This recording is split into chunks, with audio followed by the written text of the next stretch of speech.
ഞാൻ ഈ പറയാൻ പോകുന്നത് ആർ സി ബി ഫാൻസിന് ഒട്ടും ഇഷ്ടപ്പെടാൻ സാധ്യതയില്ല. കാരണം മുൻപ് ഞാനിത് പറഞ്ഞതാണ്. ജിതേഷ് ശർമ്മയെയും റൊമാരിയോ ഷെഫേർഡിനെയും ആർ സി ബി മാറ്റണമെന്ന്. അന്ന് ഞാൻ പറഞ്ഞത് പകരം വെങ്കിടേഷ് അയ്യറും ജേക്കബ് ഡെഫിയും വേണമെന്നാണ്. കാരണം ആസിൽവുഡും ഡെഫിയും ഒരുമിച്ച് വേണമെന്നായിരുന്നു.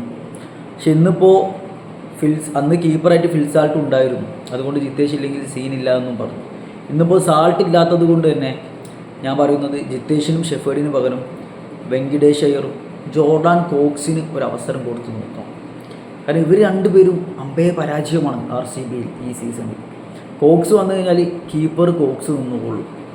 പിന്നെ വെങ്കിടേഷ് അയ്യർ വന്നതുകൊണ്ട് തന്നെ 1-2 ഓവർ വെങ്കിടേഷ് അയ്യർ എറിയും ചെയ്യും. മീഡിയം പേസറാണല്ലോ. ഷെഫേർഡിനെ മാറ്റുന്നത്. ഷെഫേർഡ് ബോളിങ്ങിൽ മികച്ച പെർഫോമൻസ് കാഴ്ചവെച്ചിട്ടൊന്നുമില്ല.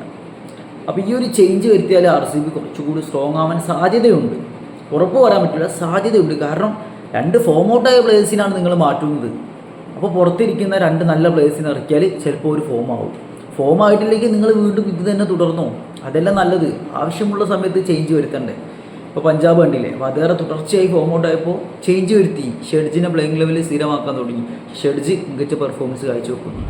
റിസൾട്ട് വന്നിട്ടില്ലെങ്കിലും ആ വ്യക്തി മികച്ച പെർഫോമൻസ് കാഴ്ചവെക്കുന്നുണ്ട്. അപ്പം നിങ്ങൾ ആ ചേഞ്ചിനൊന്ന് വില്ലിങ് ആവും.